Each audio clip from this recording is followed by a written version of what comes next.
जय हिंद। नमस्कार साथियों, कैसे हैं आप सभी लोग। उम्मीद करते हैं कि आप सभी लोग अच्छे होंगे। और साथियों, आप सभी लोग की तैयारी जो है बिल्कुल अच्छी तरीके से चल रही होगी। तो साथियों, आज की इस क्लास में हम सभी लोग जो है राजस्थान लैब असिस्टेंट एग्जाम 2026 के लिए टॉप ऐसे इंपोर्टेड और चुनिंदे प्रश्नों को देखने वाले हैं जो कि आपके 9 और 10 मई के एग्जाम के लिए काफी ही इंपॉर्टेंट है। तो आप इस क्लास को बिल्कुल अच्छी तरीके से लास्ट तक देखिएगा और इस क्लास में दिए जाने वाले इन सभी क्वेश्चनों को आप बिल्कुल अच्छी तरीके से याद कर लीजिएगा, जिससे कि आप जो है अपने एग्जाम में सभी क्वेश्चन को आसानी तरीके से बना पाएंगे। तो चलिए फिर क्लास को स्टार्ट करते हैं। उनसे पहले यदि आप इस चैनल पे पहली बार जुड़े हैं तो आप जो है इस चैनल को सब्सक्राइब कर लीजिए और सब्सक्राइब करके ऑल नोटिफिकेशन को ऑल पे दबा के जुड़ जाइए, जिससे कि जब भी कोई नई क्लास हो सबसे पहले क्लास का नोटिफिकेशन आपके पास पहुंच सके। तो आप इस चैनल को सब्सक्राइब कर लीजिए, साथ ही साथ आप जो है इस क्लास को भी लाइक जरूर कर लीजिएगा। तो चलिए क्लास को स्टार्ट करते हैं और देखिएगा क्वेश्चन क्या है। क्वेश्चन पूछा गया कि राजस्थान के इतिहास का सबसे प्राचीन स्रोत निम्नलिखित में से कौन सा है। चलिए बताएंगे। ये सभी क्वेश्चन काफी इंपॉर्टेंट और चुनिंदे प्रश्न हैं जो आपके एग्जाम में 100% आपको ये सभी प्रश्न देखने को मिलेगा। और बताइए कि राजस्थान के इतिहास का सबसे प्राचीन स्रोत निम्नलिखित में से कौन सा है। तो यहाँ पे इस क्वेश्चन का सही जवाब ऑप्शन यहाँ पे ऑप्शन डी हो जाएंगे, रातीब की लिपि होगा। ऑप्शन यहाँ पे डी सही जवाब है। चलिए अगला प्रश्न देखिएगा। प्रश्न आपसे पूछा गया है और प्रश्न क्या पूछा है कि राजस्थान में प्राप्त निम्नलिखित में से कौन सा स्थल पाषाण काल से संबंधित नहीं है। तो राजस्थान में प्राप्त निम्नलिखित में से कौन सा स्थल पाषाण काल से संबंधित नहीं है। तो याद रखेंगे कालीबंगा नहीं है। ऑप्शन यहाँ पे डी इस क्वेश्चन का सही जवाब है, कालीबंगा। अगला प्रश्न यहाँ पे है कि गुहिल वंश के संस्थापक कौन थे जिन्होंने मेवाड़ में शासन स्थापित किया। तो गुहिल वंश के संस्थापक कौन थे जिन्होंने मेवाड़ में शासन स्थापित किया। तो यहां पे हो जाएंगे आपके बंपा रावल। ऑप्शन ए यहां पे इस क्वेश्चन का जो है सही जवाब हो जाएंगे। अगला प्रश्न देखेंगे। प्रश्न यहां पे है कि मुगल राजपूत संबंधों को सुदृढ़ करने के लिए अकबर ने किस राजपूत राजकुमारी से विवाह किया था। तो मुगल राजपूत संबंधों को सुदृढ़ करने के लिए अकबर ने किस राजपूत राजकुमारी से विवाह किया था। तो ये विवाह किए थे जोधाबाई से। ऑप्शन यहाँ पे 20 क्वेश्चन का बिल्कुल सही जवाब होगा, जोधाबाई से।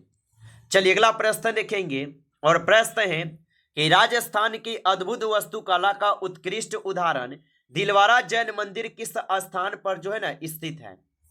तो याद रखेंगे राजस्थान की अद्भुत वास्तुकला का उत्कृष्ट उदाहरण दिलवारा जैन मंदिर किस स्थान पर स्थित है।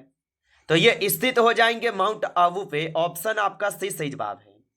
अगला प्रश्न देखेंगे। प्रश्न यहाँ पे है कि मेहरानगढ़ दुर्ग राजस्थान के किस शहर में स्थित है।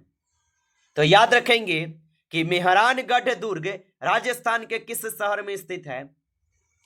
तो ये स्थित हो जाएंगे आपके कहां पे, तो जोधपुर में स्थित होगा। ऑप्शन सी यहाँ पे इस क्वेश्चन का सही जवाब है। अगला प्रश्न देखेंगे। प्रश्न है राजस्थान के प्रसिद्ध लोक देवता पाबूजी किस क्षेत्र के लोक नायक माने जाते हैं। तो राजस्थान के प्रसिद्ध लोक देवता पाबूजी किस क्षेत्र के लोक नायक माने जाते हैं। तो याद रखिएगा मारवाड़ के। ऑप्शन ए सही जवाब है, मारवाड़ के माने जाते हैं। अगला प्रश्न यहां पे है कि राजस्थान का प्रसिद्ध लोक नृत्य गिद्दर मुख्य रूप से किस क्षेत्र में किया जाता है। तो याद रखेंगे ये आपके शेखावाटी में किए जाते हैं। ऑप्शन ए सही जवाब है। अगला प्रश्न यहां पे आपसे पूछा है निम्नलिखित में से कौन सा वाद्य यंत्र राजस्थान का प्रमुख लोक वाद्य यंत्र है। तो निम्नलिखित में से कौन सा वाद्य यंत्र राजस्थान का प्रमुख लोक वाद्य यंत्र है। तो याद रखेंगे यहाँ पे 9th क्वेश्चन का सही जवाब यहाँ पे ऑप्शन सी है। ऑप्शन सी सही जवाब है। अगला प्रश्न देखेंगे। प्रश्न यहाँ पे है राजस्थान की प्रसिद्ध रियासत जयपुर की स्थापना किसने की थी।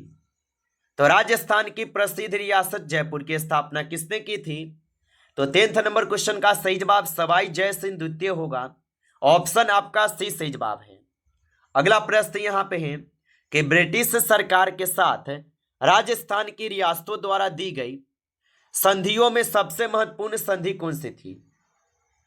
तो ब्रिटिश सरकार के साथ राजस्थान की रियासतों द्वारा की गई संधियों में सबसे महत्वपूर्ण संधि कौन सी थी? तो यहां पे हो जाएंगे मुंह मरारी की संधि। ऑप्शन यहां पे सी इस क्वेश्चन का सही जवाब है।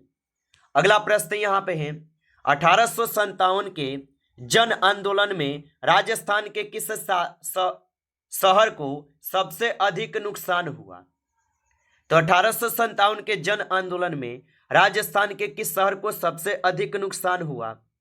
तो याद रखेंगे सबसे ज्यादा कोटा को हुआ। ऑप्शन यहां पे डी सही जवाब है, कोटा को हुआ। अगला प्रश्न यहां पे है कि राजस्थान का बिसल देव किसान आंदोलन किस वर्ष हुआ था? तो राजस्थान का बिसल देव किसान आंदोलन किस वर्ष हुआ? तो यह हुए थे 1921 में। ऑप्शन ए सही जवाब है, 1921 में हुए थे।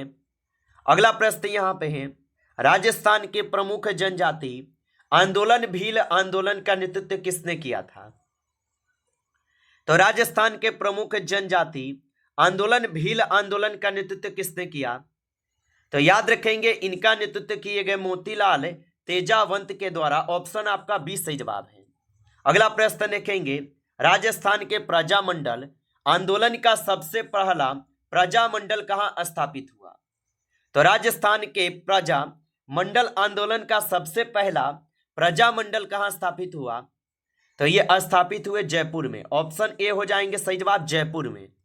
अगला प्रश्न यहां पे है कि राजस्थान की प्रसिद्ध ऐतिहासिक पर्यटन स्थली अब्बू धरोहर किसके लिए जो है प्रसिद्ध है? चलिए बताइए।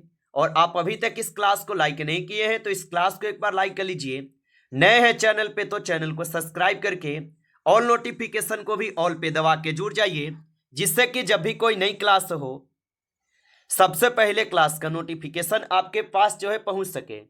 तो आप इस चैनल को सब्सक्राइब कर लीजिए। और बताएंगे आप तो राजस्थान की प्रसिद्ध ऐतिहासिक पर्यटन स्थल अब्बू धरोहर किसके लिए प्रसिद्ध है? तो आप बताएंगे ये प्रसिद्ध है मंदिर के लिए। ऑप्शन ए यहां पे इस क्वेश्चन का सही जवाब है। चलिए अगला प्रश्न देखिएगा। प्रश्न यहां पे पूछा है राजस्थान के प्रमुख व्यक्तित्व महाराणा प्रताप का प्रसिद्ध युद्ध कौन सा था? तो याद रखेंगे कि राजस्थान के प्रमुख व्यक्तित्व महाराणा प्रताप का प्रसिद्ध युद्ध कौन सा था? तो 70 क्वेश्चन का सही जवाब ऑप्शन यहां पे जो है ए हो जाएंगे, हल्दी घाटी का युद्ध। ऑप्शन ए सही जवाब है। चलिए अगला प्रश्न देखेंगे। प्रश्न है कि राजस्थान के प्रमुख त्योहार गणगौर मुख्य रूप से किस देवी को समर्पित है? तो राजस्थान के प्रमुख त्योहार गणगौर मुख्य रूप से किस देवी को समर्पित है? तो यह समर्पित है गौरी को। ऑप्शन यहां पे सही जवाब है, गौरी को। अगला प्रश्न है कि राजस्थानी संस्कृति में महिलाओं द्वारा पहना जाने वाला प्रमुख आभूषण रखड़ी कहां जो है ना ये पहना जाता है? तो याद रखेंगे कि राजस्थानी संस्कृति में महिलाओं द्वारा पहना जाने वाला प्रमुख आभूषण रखड़ी कहां पहना जाता है? तो ये पहने जाते हैं मांग में। ऑप्शन यहां पे सी सही जवाब है। चलिए अगला प्रश्न देखेंगे। प्रश्न है राजस्थान के प्रमुख धार्मिक आंदोलन भक्ति आंदोलन की प्रसिद्ध संत कौन थी जो राजस्थान से संबंधित थी? तो राजस्थान के प्रमुख धार्मिक आंदोलन भक्ति आंदोलन की प्रसिद्ध संत कौन थी जो राजस्थान से संबंधित थी? तो 20 क्वेश्चन का सही जवाब ऑप्शन सी है, मीराबाई। ऑप्शन सी सही जवाब है। अगला प्रश्न यहां पे है कि राजस्थान का क्षेत्रफल भारत के कुल क्षेत्रफल का कितना प्रतिशत है? तो याद रखेंगे कि राजस्थान का क्षेत्रफल भारत के कुल क्षेत्रफल का कितना प्रतिशत है? तो ये हो जाएंगे आपके 10.4%। ऑप्शन आपका सही जवाब है, 10.4%। अगला प्रश्न देखेंगे।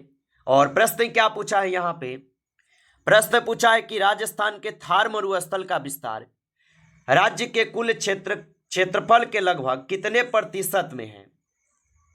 तो राजस्थान के थार मरुस्थल का विस्तार राज्य के कुल क्षेत्रफल के लगभग कितने प्रतिशत में है?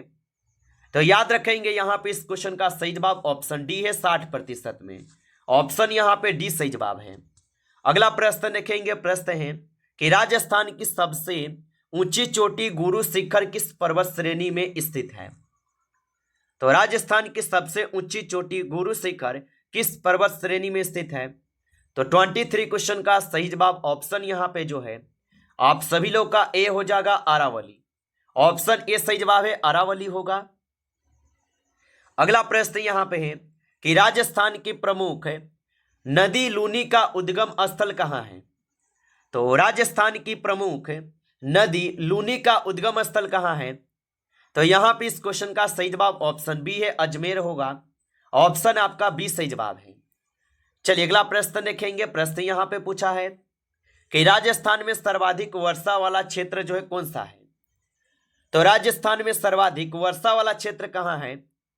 तो याद रखेंगे यहाँ पे इस क्वेश्चन का सही जवाब ऑप्शन यहाँ पे डी है, दक्षिणी अरावली क्षेत्र है। ऑप्शन डी सही जवाब होगा।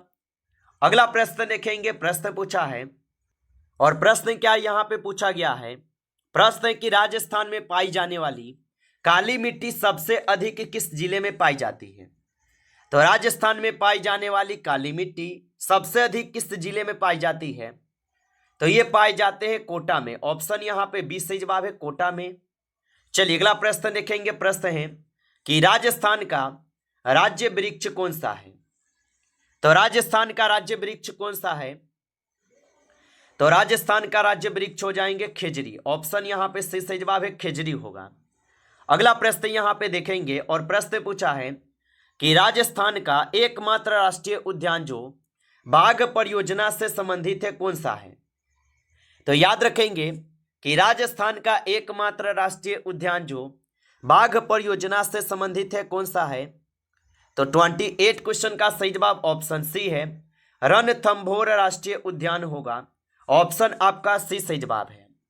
अगला प्रश्न देखेंगे। राजस्थान में मरुस्थलीकरण की समस्या सबसे अधिक किस क्षेत्र में है?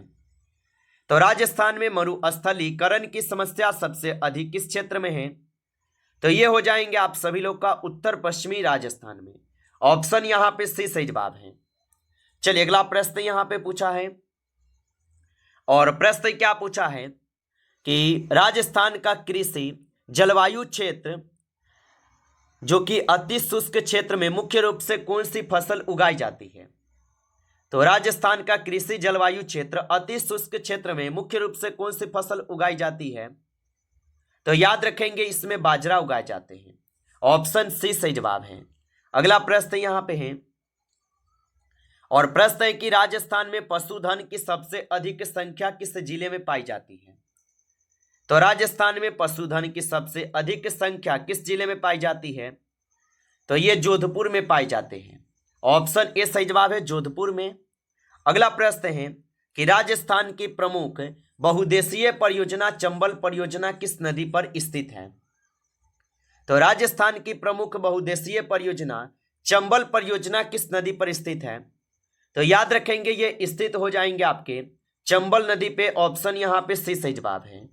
अगला प्रश्न यहाँ पे है कि राजस्थान की सबसे बड़ी सिंचाई परियोजना इंदिरा गांधी नहर परियोजना किस जिले में शुरू होती है? तो ये शुरू होते हैं आपके किस जिले में? तो ये हनुमानगढ़ में होते हैं। ऑप्शन आपका डी सही जवाब है, हनुमानगढ़ में। चलिए अगला प्रश्न देखेंगे। प्रश्न यहाँ पे है कि राजस्थान में जल संरक्षण की पारंपरिक विधि खरीन सबसे अधिक किस क्षेत्र में पाई जाती है? तो याद रखेंगे ये पाए जाते हैं मारवाड़ में। ऑप्शन आपका बी हो जाएगा सही जवाब। अगला प्रश्न यहाँ पे है कि राजस्थान में राष्ट्रीय राजमार्गों की सबसे अधिक लंबाई किस जिले में है? तो राजस्थान में राष्ट्रीय राजमार्गों की सबसे अधिक लंबाई किस जिले में है? तो 35 क्वेश्चन का सही जवाब ऑप्शन ए है, जयपुर में। ऑप्शन ए सही जवाब है, जयपुर में होगा। नमस्कार साथियों, इस क्लास में आपके टॉप 35 क्वेश्चन थे जो काफी इंपॉर्टेंट और चुनिंदे क्वेश्चन थे। साथियों यदि आपको क्लास अच्छा लगा हो तो आप इस क्लास को लाइक कर लीजिए। नए जुड़े हैं आप इस चैनल पे तो चैनल को भी सब्सक्राइब करके ऑल नोटिफिकेशन को ऑल पे दबा के जुड़ जाइए, जिससे कि जब भी कोई नई क्लास हो सबसे पहले क्लास का नोटिफिकेशन आपके पास पहुंच सके। तो आप इस चैनल को सब्सक्राइब कर लीजिएगा। चलिए फिर मिलते हैं आपसे एक नेक्स्ट टॉपिक के साथ नेक्स्ट क्लास में। तब तक के लिए जय हिंद, जय भारत।